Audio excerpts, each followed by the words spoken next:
from the CyberHub bunker and studio. You're listening to the CISOTalk podcast. No sales, no bullshit, just straight talk. Straight talk. And now for your host and CISO, James Azar.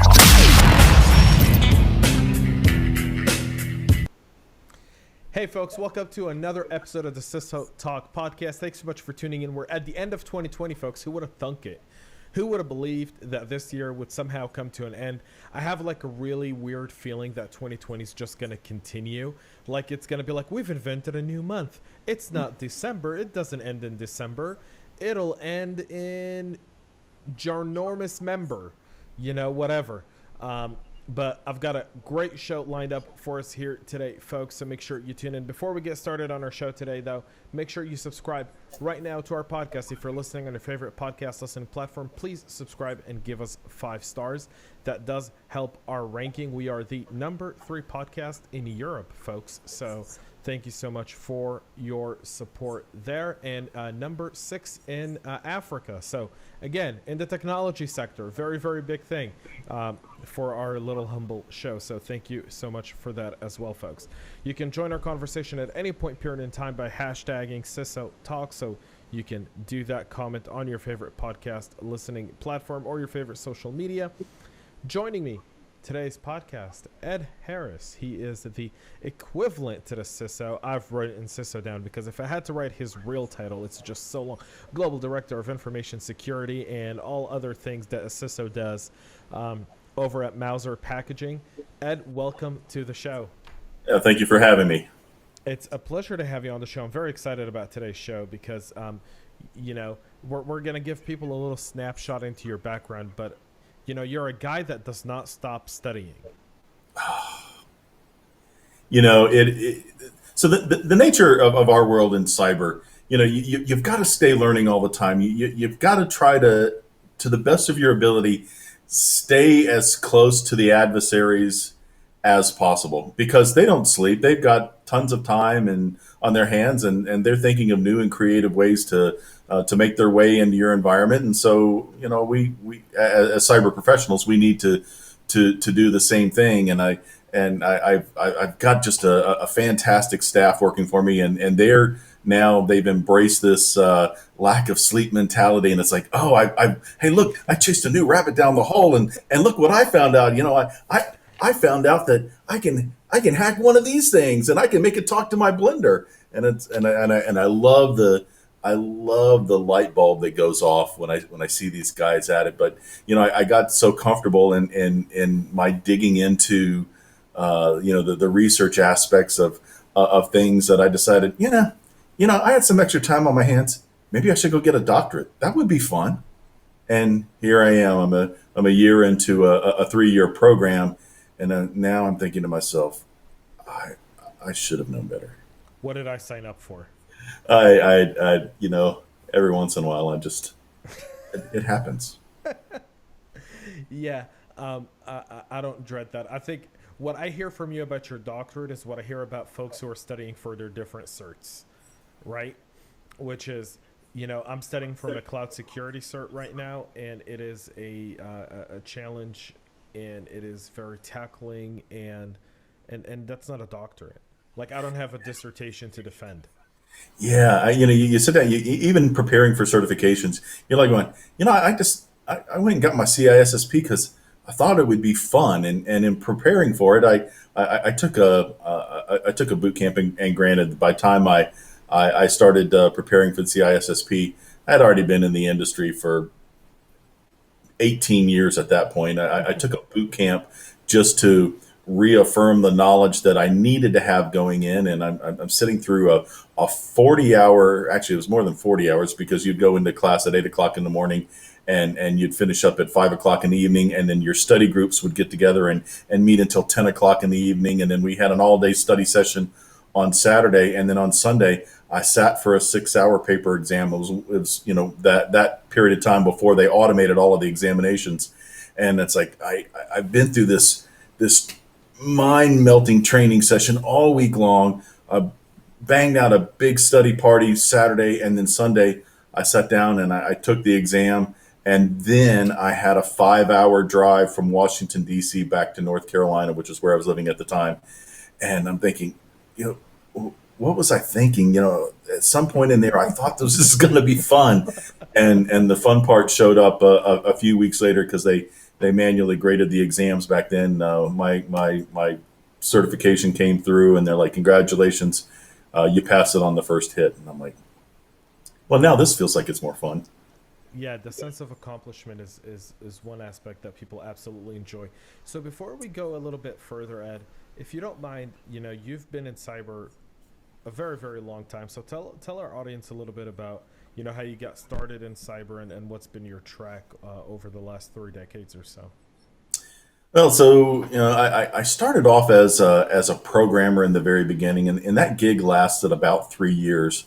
But what I really got involved in the program that I was working with the U.S. Department of Energy is I did a lot of their security. So I'm like, I was playing with databases and doing some encryption, and it's like, wow, that's kind of fun. And it's like, well, programming lasted about 3 years for me. I was bored to death, and I'm like, I should go try networking. And I got into to doing some Novell stuff, and it's like, oh, maybe I should be a CNE and go get my Novell certification. And Microsoft came out and said, doing all of this networking stuff, it doesn't need to be as hard as Novell made it. Let's make it easier for you. And I started looking at Microsoft's methodology for managing and securing networks, and I'm like going, yeah, this is way easier. Why are we doing this the Novell way?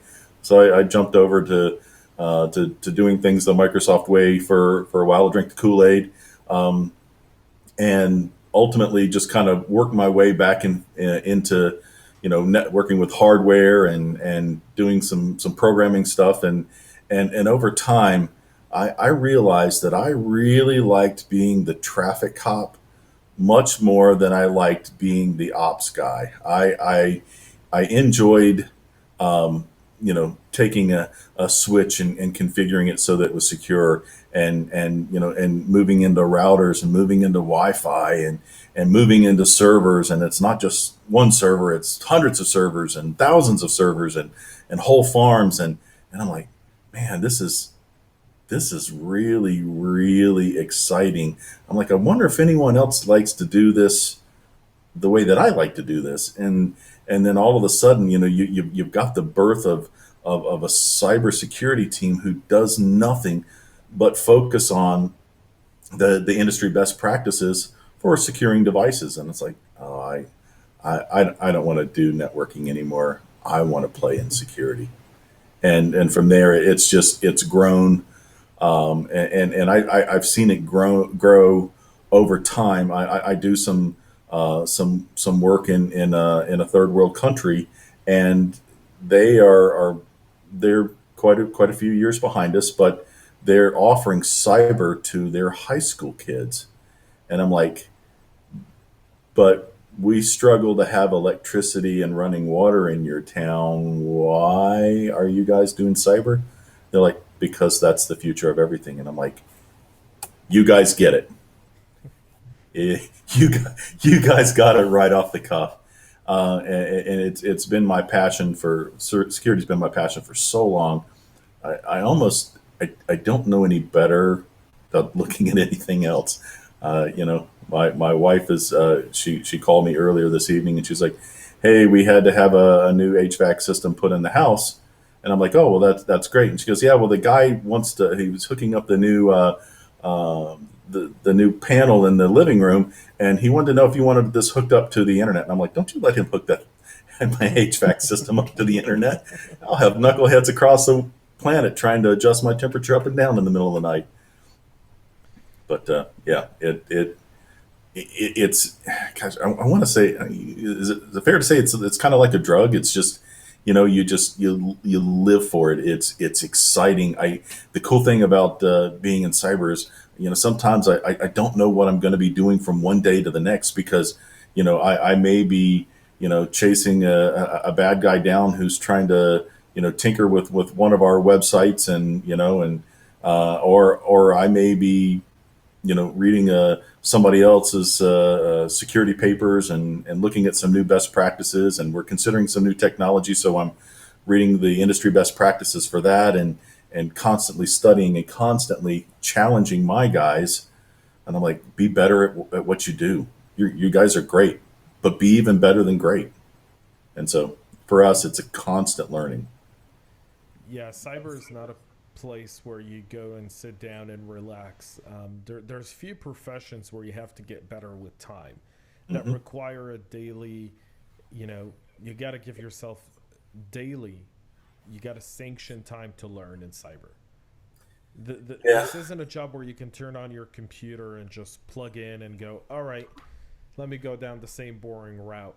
This is a job where you're waking up every day, and you're probably, the good ones, we spend time preparing, and I say, we spend 30 minutes to an hour every morning just preparing for what we're going to face during the day. Right. And then we probably end the day with another 30 minutes to an hour of more reading, of more studying, of digging deeper, beyond that, in order to be good at what we do. And then there's very few jobs that do that.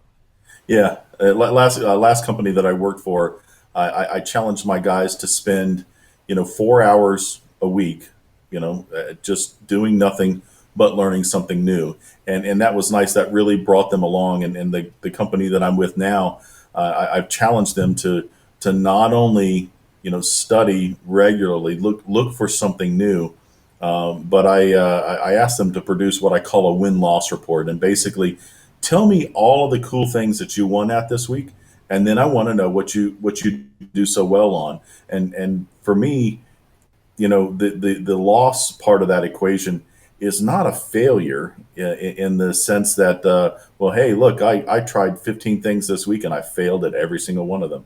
No, what you did is you stepped outside of your comfort zone and you tried something and it didn't work. If you made a batch of brownies and the brownies were bad, I'll bet you won't make the brownies the same way the second time. And so you'll learn something and you'll move on. And eventually, your wins will grow and your losses will be less, but that doesn't mean that you're failing less. It just means that you haven't stretched yourself. And I'm looking for my team to make that stretch. I want you to reach out and try something you've never done before and stretch your imagination. I want you to go and figure out how to make the cell phone talk to the blender, and then order an Uber and pick up your grandma and pick up Chinese at the same time. I want that level of challenge for my guys. And when I keep challenging like that, they're so hungry for what do I need to be looking at next? I'm like, well, you're a security architect. The field's wide open for you. Let's go try something different. Okay, here we go. Yeah, it's very interesting, this aspect of exploring and digging deep in cyber. Let's talk a little bit about leadership, though. You talk a lot about your team. So I'm kind of curious, if someone wanted to join your team, what are some of the key characteristics you look for in people as you're hiring and building your team? The easy part of that equation is the skill set, because at the end of the day, I can teach anyone almost anything in the cyber field. What I can't teach and what I look for the most frequently is heart and passion. Do you have to be a rock star? No. Will you be a rock star? Maybe, but a lot of being a rock star is not about how smart you are. It's about how much heart and passion you have in your field. And when you're passionate about something, you end up spending a lot of time learning about it and digging into it. And how can I be better at it? What am I missing? What am I missing from my toolkit? And so heart and passion are the two key things. Yeah, it's nice if you've got the certs behind you. I actually like, some people like certifications, some people don't. I happen to like certifications because to me, that's independent third-party validation that you know what you know. I don't have to go and ask you, hey, are you, what do you know about cloud security? And, someone says, well, I've been doing it for a few years. And then you've got someone else who's got, an equivalent amount of experience. And they say, well, I've been doing it as well, but I've proved it through independent third-party validation. And here's my cert. certification to prove it. And so some people like certs, some people don't. I happen to be one who likes that. I think it's just a good piece of evidence. It's like going to high school. You know, you work hard your entire 4 years, and what do you get? You get a piece of paper that says that you've passed. You've completed a task that was 4 years long. Well, that's really no different than a certification. You've studied, you've got some background, and you've proved that you know what you know. So for me, again, I'm not as heavy on the on the skill set, even though the skill set's important, as much as I am passion and heart. Yeah, so we talk a little bit. You talked a little bit about certs here, and one of the topics that I do a weekly LinkedIn podcast with some friends who host another podcast, and we talk a little bit about the job search. And one of the challenges a lot of CISOs experience is when we're posting a job rec. You know, a lot of companies kind of have what I like to call the job requirement signature field, kind of like the added disclaimer on everything. 4-year degree required, a CISSP required, 5 years experience, and a lot of times they don't quite comprehend, the entry level part, the requirements in terms of certs.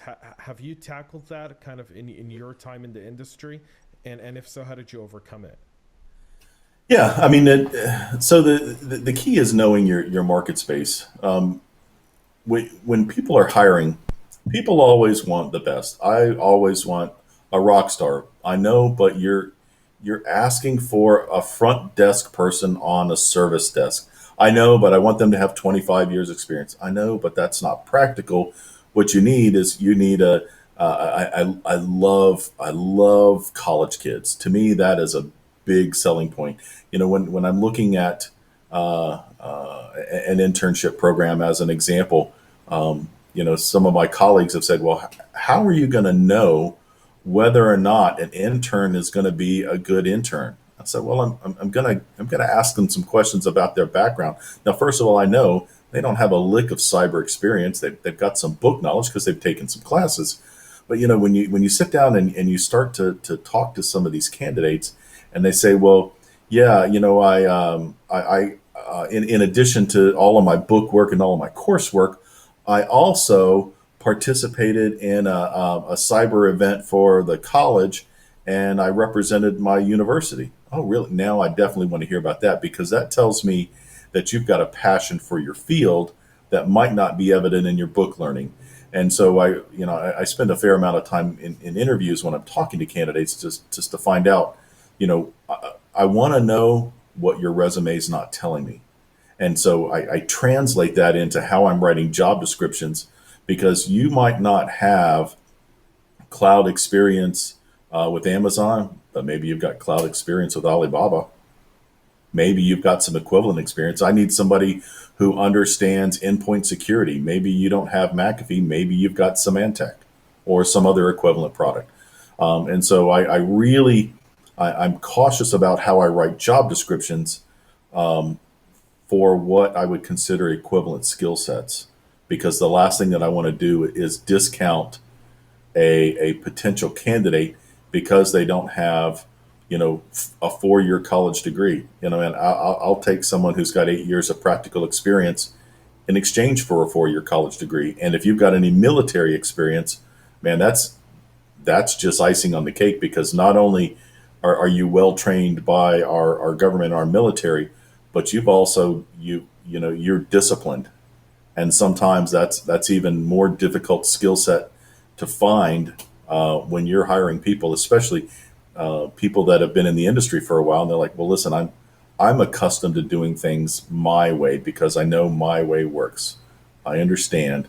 And a long time ago, when you were in charge, you got to do things your way.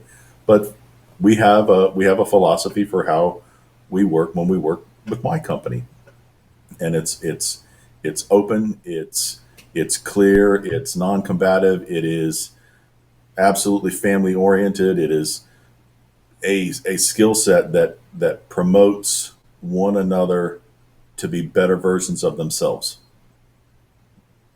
That was my approach. I agree with the military experience piece as a veteran, and I just wrapped up Veteran November on the podcast where every single day I spoke to a different veteran who's an InfoSec.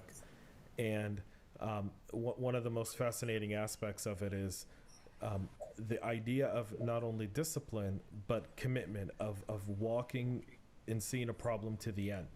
Oh yeah, is very, very different. It is, and one of the nice aspects that I find by hiring veterans is they are committed to the one team concept. I don't have to worry about a rock star saying, "Well, listen, I didn't get enough airtime. I don't have enough contracts. I'm not out in front doing the big things." The veterans that I've hired over my career, they're concerned with the one team concept. We're all going to win, and we're all going to win together. And I love that idea. That is definitely one of my favorite ideas. Let's talk a little bit about how does CISOs become really enterprise leaders? What skill sets and what do CISOs really need to do in order to excel in that department? Well, so probably one of your biggest entry points to enter that top line executive component is being able to understand and talk the language of business. At the end of the day, unless your business is cyber, your business doesn't exist to do cyber. It exists to do something else. My company exists to make rigid packaging solutions, and so they don't exist for the purpose of running a cyber team. We have a need for a cyber team because of the the areas that we work in, and there's some past needs, and we know of some future needs in preparation for the future. But if I can't communicate to our executive leadership team why what I need to do for the company is going to help the company's bottom line, then I've failed as an executive leader. So item number one, if you can't talk the language of business, then that's one mark against you. Number two, you have to be able to get to the bottom of a question. And we talked about research in the very beginning. Do I know the answers to every question? No. Does anybody? No. But I know where I can go and get the answers. And sometimes, I'll reach into my staff and I'll look for an answer. And if I can't get the answer in my staff, I reach out to a handful of mentors that I've worked with over time, and I get their input. Can I get the answer? Yeah, I can get the answer, but I'm not going to have the answer right off the cuff. That's not practical.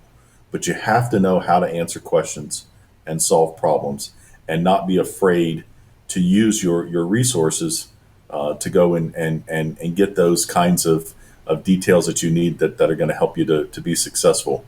One of the things that I did when I was the president of an ISC squared chapter in North Carolina is we opened up to the community the notion of doing some free work for the community around writing job descriptions and helping small companies develop programs. And we didn't have anyone to take advantage of that. But one of the things that was really nice that came out of it is we would have a closed door session.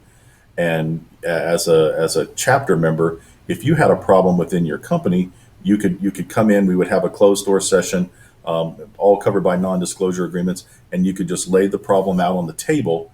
And then as a collective group, we would design a solution to help you get through whatever it was that had challenged you, and then give that back to you so that you go back to your company as the champ, because you're bringing a solution to a company problem, and it's been vetted by the team of local experts in addition to yourself. And that was a real nice give back to our group. And we had a few folks take advantage of it from time to time, and that it's the giving back, it's the business language, it's the knowing how to solve problems. Those are the kinds of things that lead you back into that executive space where people want to hear what you have to say because of your contribution to the bottom line. Yeah, the point of being part of the business is critical for so many aspects of it for a CISO. Simply because if you don't understand business, I think one of the things I always add to candidates when I interview them, Ed, is, do you understand business? So what's your business acumen? Because I need you to be an ambassador just as good as I am with business. Let's talk a little bit, though, about you as a CISO. Where do you spend the most time? What aspect of security do you spend the most time on? For me, it's understanding what my business is getting into next, so that I can help prepare a security posture that reduces the risk into whatever aspect that they want to get into. And I don't care what my company wants to get into. They may say, hey, you know what? We want to make widgets. I want to make some blue, some red, some yellow. And I don't care what they are. I don't care what the widget is. But when I have an opportunity to have a seat at the design table when they're talking about new business ventures that they're getting into, I can immediately begin to understand where we're going to go and look for those opportunities to mitigate risk associated with whatever venture that they choose to get into. And at the end of the day, from a cyber perspective, some people see the information security team is they are a team of people who tells you no. Not my team. My team will tell you yes. You want to do something? Yes, we can do it. But let me tell you about 3 steps we probably should follow to help mitigate the risk to make that venture a little bit more successful, to ensure that we don't have a failed attempt. Yeah, the idea of no is one of those ideas that I often have to fight with when it comes to our vocabulary. In fact, in my basement, when people walk in here now, because I work from home, I've got a whole thing that says no, just don't say no. Right? Never, like, just get rid of it. In my office, I used to have a thing on the door that said, the Department of Yes. Right. Right? You've got to constantly put that in, because unfortunately, if we don't get college kids that we can mold the way we want to, the youngsters, the people that are coming out, and we need the people who've been in the industry for 10, 15 years. We need the guys that have been, doing it for a while. You've got to reprogram them almost. Yep. Yeah. So Truett Cathy, who was the owner of Chick-fil-A based in Atlanta, Georgia, wrote this book called "It's Better to Build Boys Than to Mend Men." And you've got somebody who comes in with a notion, a concept, and they've been doing it this way for a long time. It works, and that's great. But with folks like that, sometimes that old level of thinking doesn't do well to adapt. And so, when I go and I look for college kids to bring them up through an internship program and then ultimately into a full-time opportunity, I look for those critical thinkers who are capable of adapting on the fly. I said, it's great that you've taken what you've learned, and that's got you here. And here's the title of another book: "What Got You Here Won't Get You There." I need you to be able to recognize that what got you to where you're at today is not going to get you to the next step. You're going to need to adapt, and your ability to adapt and change on the fly as the business changes is going to be one of your greatest assets that you can learn. If you learn nothing else from me, you go on to another position, you learn to adapt to the business on the fly. And sometimes that adaptation is sometimes positive, and sometimes it's not. Sometimes we have to take a project that we're working on and we need to spin it down because it's not in the best interest of the company right now. But if you can learn to adapt on the fly and adapt to the changes that your business is experiencing from a headwind perspective, man, you're just going to be an asset that people are going to want to have around, because they know that whatever change is coming, it's okay. It's nothing but a thing. Yeah, it's you bring up such great points, right? Adjusting and adapting to the business, and being able as a security practitioner to kind of be able to turn down a project and being able to, kind of wind down a project and put it on hold for a little bit to support a mission that the business has, and then be able to spin it back up. I see that being a challenge with so many different security departments. Yeah, especially when you've got people that are so passionate about their project. And I can really appreciate people that just sink their everything into a project and said, you know what, man, I'm going to make this the best thing in the world. And when the company comes back and says, you know what, this is not that important to the company right this second, let's put this off for a year, and go work on that over there. And it's like, but I don't want to work on that over there. I want to work on this right here. And it's like, but if you can't, if you can't adapt to that, first of all, don't get me wrong. You should put your all. You should leave everything out on the field when you're working on a new capability that you're bringing into the organization. The company's paying for you to leave it out on the field, all 110% of your game. Um, but if you can't adapt to the headwinds that the company's feeling, man, your feelings are going to get hurt, and they're going to get hurt pretty good. And then you're going to pout about it. And what am I going to do with a highly talented individual that pouts a lot? And I might have to make some uncomfortable decisions. Yeah, there's always an aspect of highly motivated, highly passionate people who tend to stumble over their own feet sometimes without really realizing that, hey, Yep. you've gotten your point across. We hear you. We agree with you, but it's just not going to happen right now. It's you're going to have to put it on hold. You're going to have to wait for a little bit.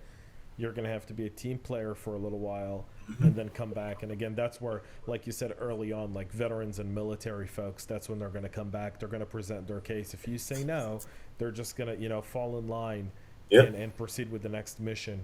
And passionate people sometimes tend to do that to themselves. Let's talk a little bit about your favorite security project. What was it and why?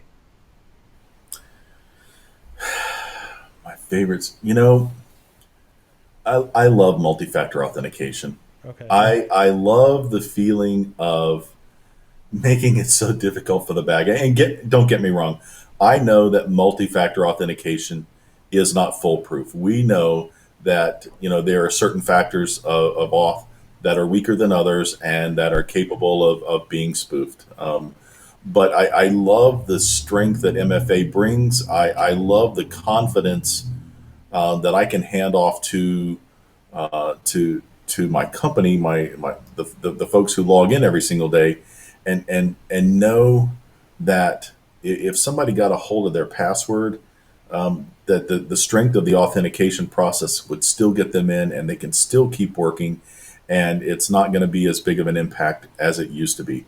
Are there still going to be phishing attacks where people try to grab my folks' passwords? Yeah, that's going to happen forever. But still, I think probably I just love MFA.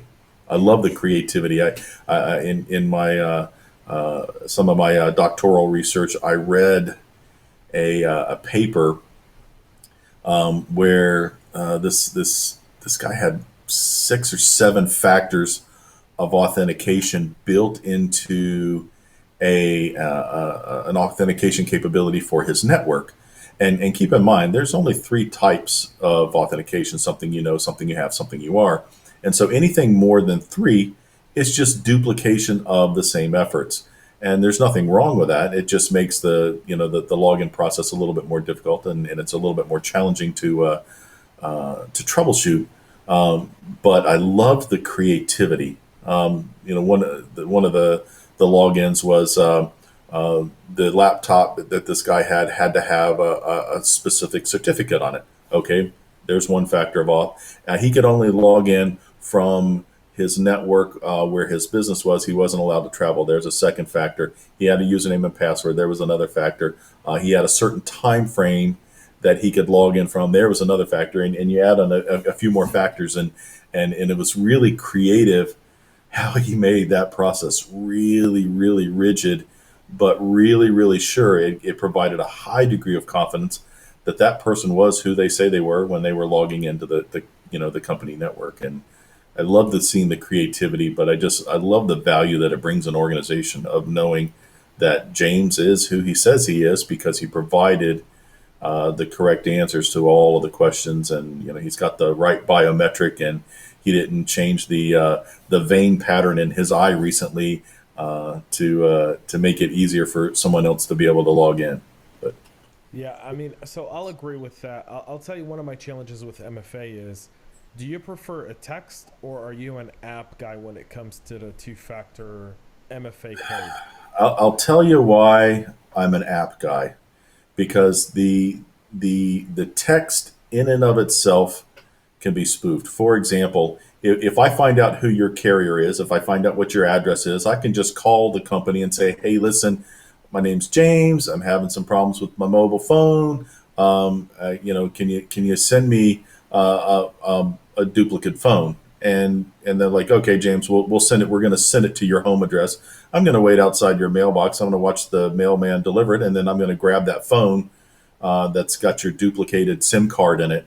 And then now I've got your mobile number. And now when the one-time text message comes to your mobile phone, it's now going to come to my mobile phone that looks like yours.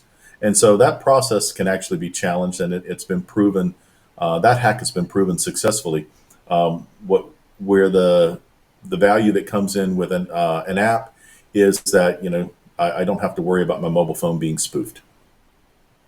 Yeah, so I agree with that. I think that there's a challenge with biometrics that we haven't encountered yet, but we will as time goes along, which is the privacy aspect of it, and that's going to be that's going to be a very interesting aspect, because I see more and more biometrics popping up, but I also realize that the moment one of them experiences a breach where your biometrics are exposed, disclosed, or otherwise, that's the moment we start to see the FTC and the government get really involved with it.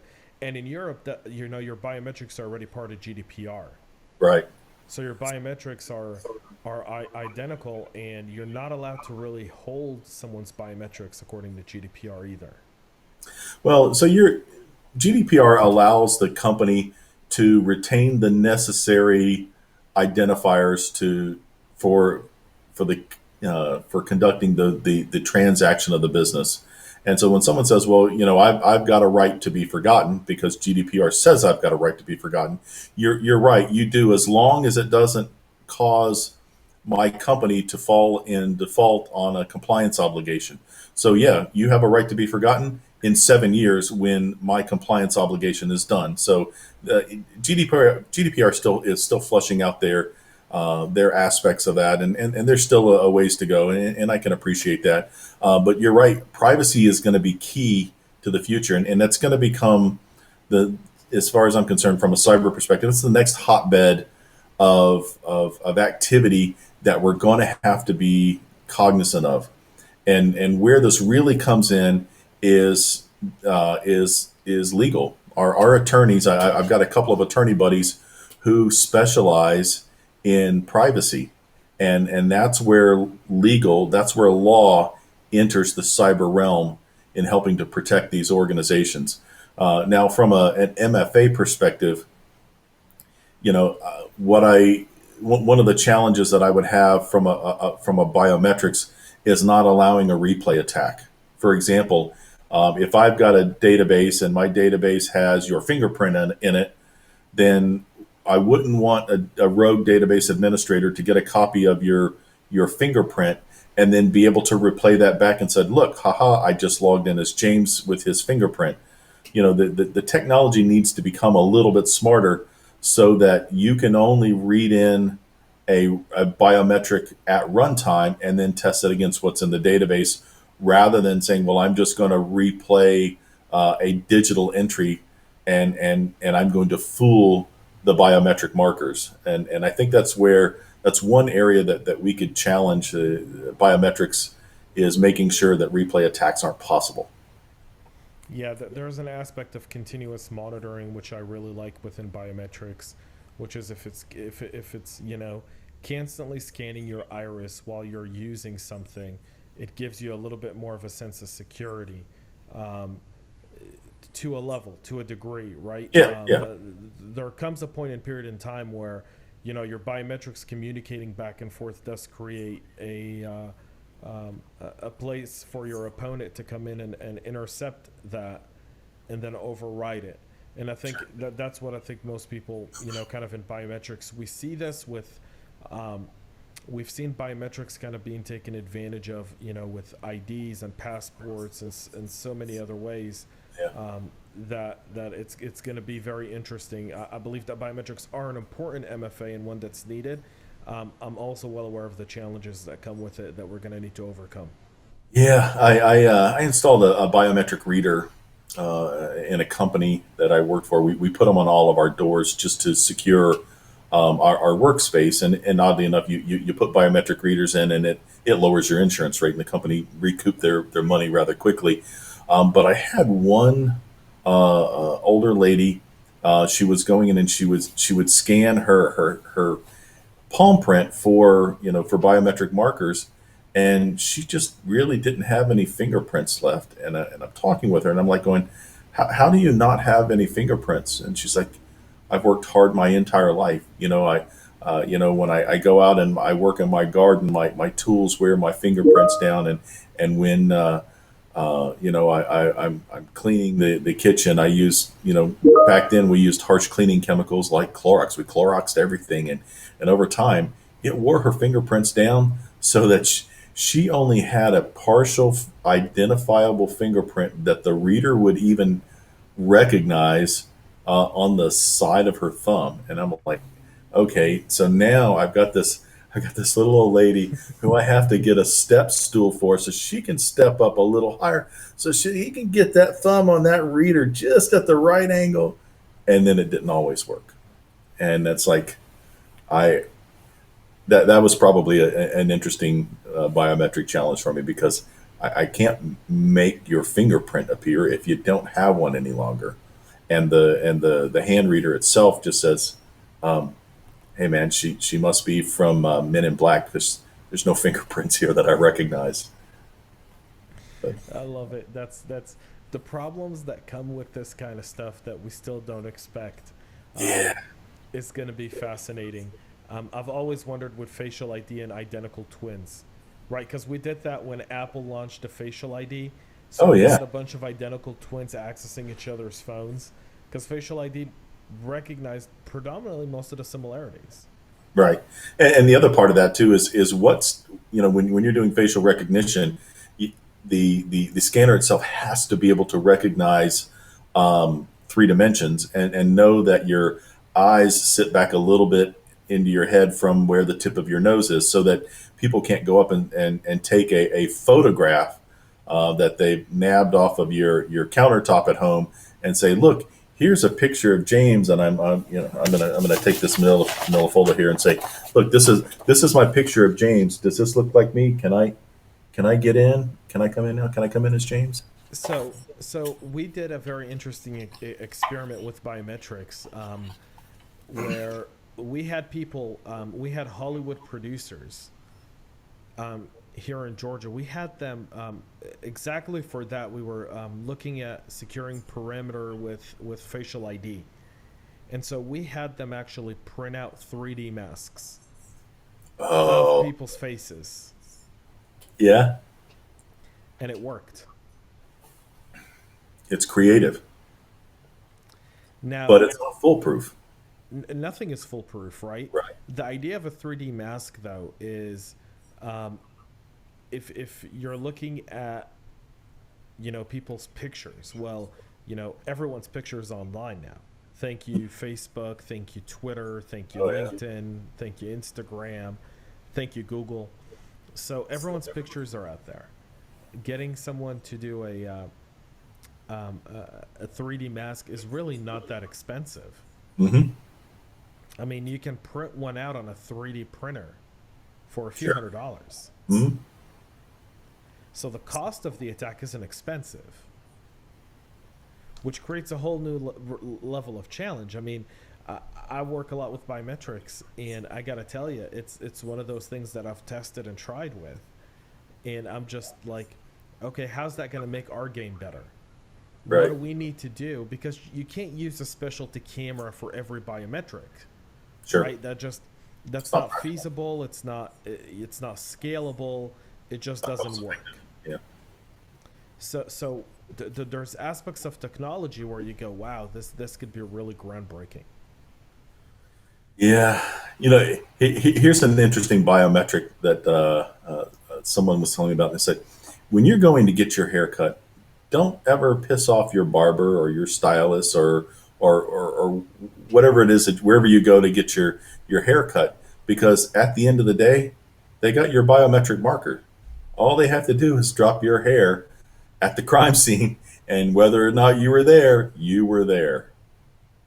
Yeah, or they can just shave your head bald. There's a lot of different things that they can do. Sure. Even taking off your eyebrows. A lot of biometric readers look at your eyebrows. They measure the thickness of one's eyebrows and the length of one's eyebrows across their eyes. Now imagine if you're a woman who's constantly changing her eyebrow style. You create a little biometric aspect of it, but let them take off your eyebrows. I'm trying to refrain from that. I like it'd be really funny. I don't know. I mean, I think it'd be absolutely hilarious. I can't wait for the more biometric stuff to come out so I can keep being the red teamer on it, and building these masks and trying to overcome it and so forth, because there's biometrics is a future of MFA, but it's going to be very interesting to see how it kind of pulls together over the long term. Yeah, it definitely has some maturing to go through, but that's the same with anything. I mean, MFA has actually been around for a really long time. It was originally patented by AT&T back in 1979. So the notion of multiple factors of authentication, that concept, it's been around for a while. It just we're learning that that some of the factors are weaker than others, and certain combinations work better than others, and the creativity with coming up with such a unique marker as giving a blood sample to log into a network. What was a movie that was out a few years ago where they had to provide a blood sample to authenticate who they were. And to go into the front end of their company. I can't remember the name of the movie off the top of my head, but was it one of the Mission Impossibles? Because that sounds like a Mission Impossible. No, it wasn't Mission Impossible. But it turned out that towards the end of the movie that the guy giving a blood sample was not the guy who he said he was, and it didn't match his biometric markers. And the girl that he had been dating throughout the program thought he was one guy, and he turned out to be somebody different. And kind of fascinating the whole aspect of, well, I am who I am based on my biometric markers. Really? Is that capable of being spoofed? The answer is yes, it is. It's all capable of being spoofed. It's going to be anything that we build can be hacked and breached. And I think the moment we understand that, the moment the people who build it understand it, you can build safeguards to make it more difficult, but you're not going to stop it. So Absolutely. The question is, when it happens, how much damage can you run damage control? Mm-hmm. Yeah, I mean, that's almost, it really needs to be taught in school that the whole premise of the security construct is really an amalgamation of best practices, and those best practices are only best practices because we know those are the ones that have been tested. But there's absolutely nothing foolproof. If I want to make sure that my company never gets hacked, I need to go over and yank the cord out of the wall. Once I can stop all of the internet traffic, and then I can stop all of the sneaker net stuff of bringing things in on thumb drives, and I can isolate my company into a nice big vault, and I can control who's going in and out, and I can control the media going in and out, and I can be sure that there's no signals traversing any wires.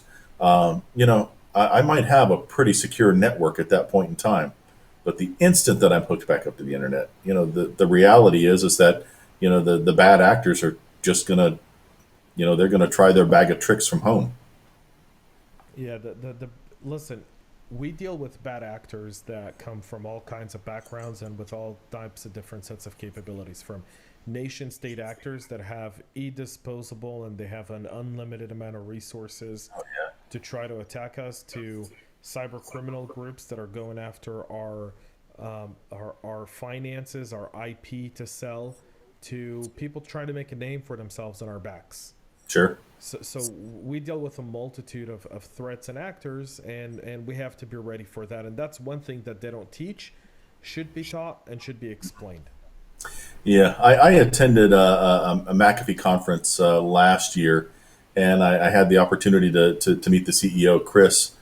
And I said, Chris, you guys are from a McAfee perspective, you're really doing some phenomenal things, and I'm glad to see the proactivity, that proactive approach that you are taking with all of this.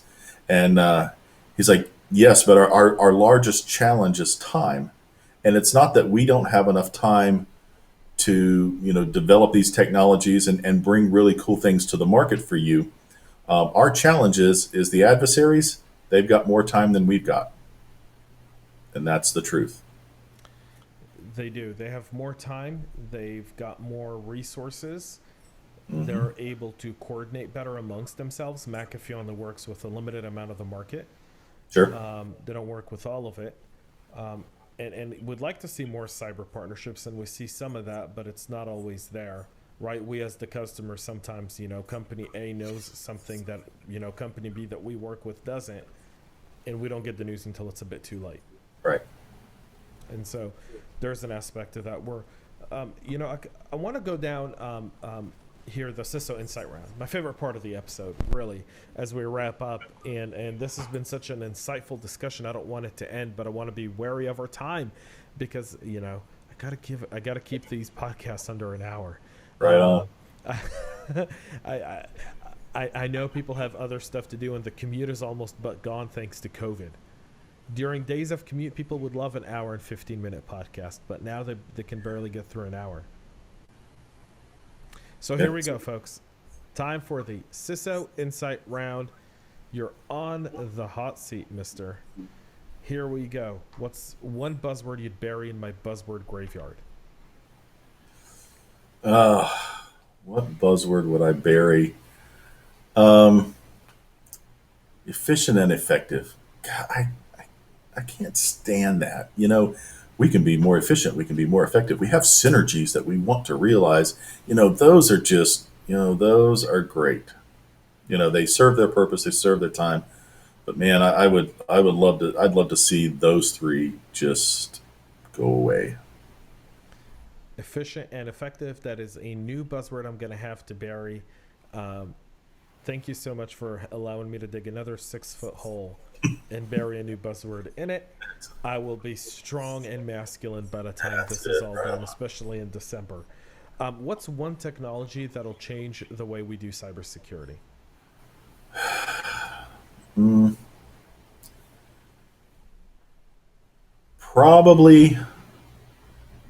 Probably rights management, and that leads back to that conversation that we were having around privacy.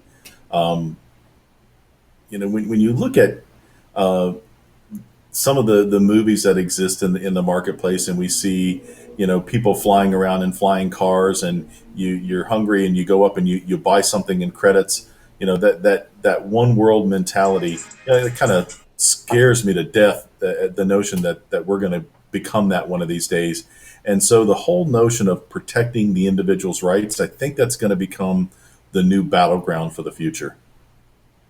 I like the idea of rights management. I think that's people typically will always say AI or quantum or something like that, but rights management and privacy and kind of the way government and industry starts to look at that is going to be very, very interesting, especially given what we're going through right now with, the stuff with the I don't think people realize this post-election stuff and its impact on privacy going forward.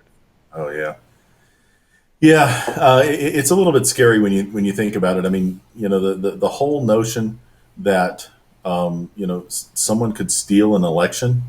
I mean, that's pretty scary. You're now modifying governments. It's a coup attempt that's not fought, with guns and ammunition and knives or anything. It's fought electronically, and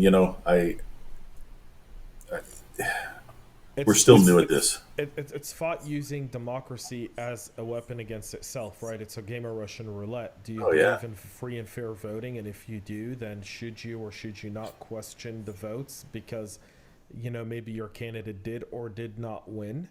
But we see that oftentimes, right? You can watch a Super Bowl, and the most contentious Super Bowls are the ones where the refs should have thrown a flag, that play should have been called back, and the team will be like, we didn't really lose, the refs made us lose the game. We would have won if they didn't throw that flag, or if they didn't make that call, or if and only if and when.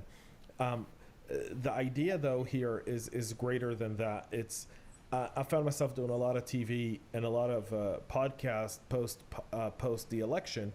People would be like, well, could the election be hacked? And I'm like, well, let's define what hacking is. Right. Hacking is unauthorized access to a voting machine. And Chris Krebs is right there, folks. There was none of that.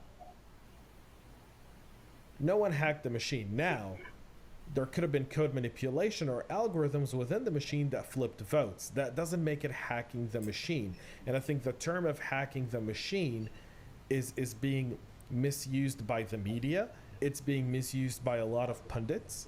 Mm-hmm. The machines weren't hacked, right? But could the software within the machine have been written in a way to manipulate results based on a user input? Yeah, I mean, that's basic. Anyone could tell you that that's possible. Anyone with a basic understanding of coding and development and algorithms can tell you, yeah, I can write within the algorithm a piece of code that flips something from here to here at any point period in time. Yep. And I think that's where that's where that's at. What's the last book you read?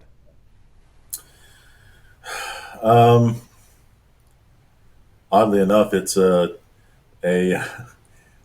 research operational methodologies book that I'm working on for my dissertation. I read through a number of articles and journals. Not a security book per se, but research methodologies, which just happens to be one of my little secret passions, and it has to be one of my secret passions. Otherwise, this dissertation's not going to be any fun. What's the last movie you saw? I watched a Harry Potter movie over the weekend, and it was the very last one where he no spoilers. Spoiler alert! Spoiler alert! Harry Potter's been out for a long time. You haven't seen that one by now? Some people haven't. Ugh. All right, I won't tell you what happens in the end of the movie, but yeah. Favorite music to listen to? James Taylor. Okay. I love acoustic guitar. I actually love some banjo too. I like some bluegrass.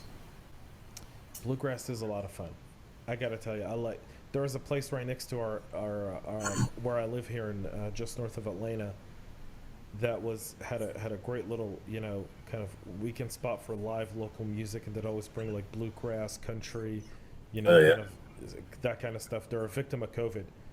They actually went out of business because of COVID, and so thanks so much for taking a venue that I could walk from my house to. Yeah. Smashed and then walk home. Yeah, I've got a high school buddy who he played football in high school. He was a teacher for a while, and now he's got his own band, and he travels. He does cover music for a number of groups that travels international to play some of these gigs. And when COVID hit, he reinvented his stage in his basement.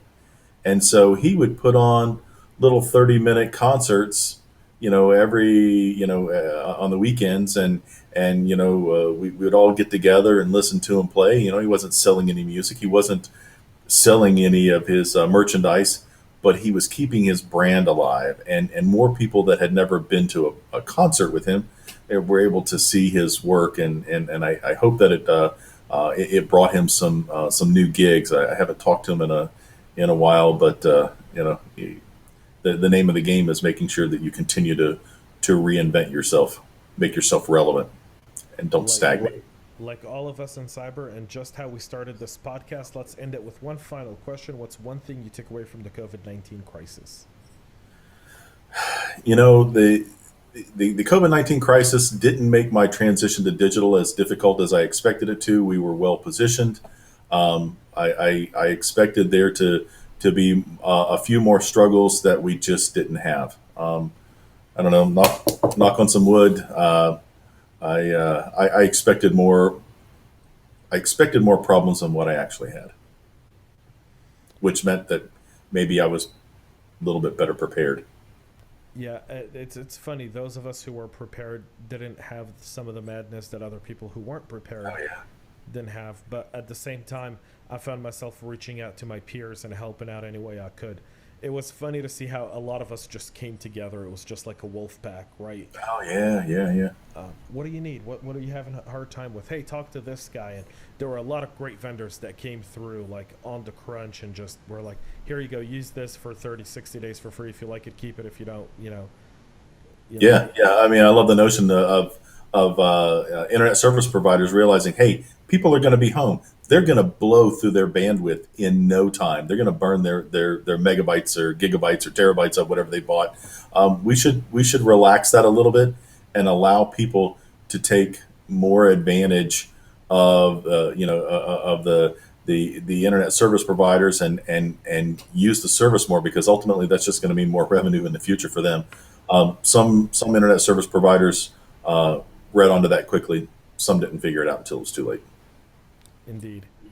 Ed, thanks so much for coming on the podcast. I really do appreciate it. Folks, Ed Harris, a great guest, a wonderful conversation.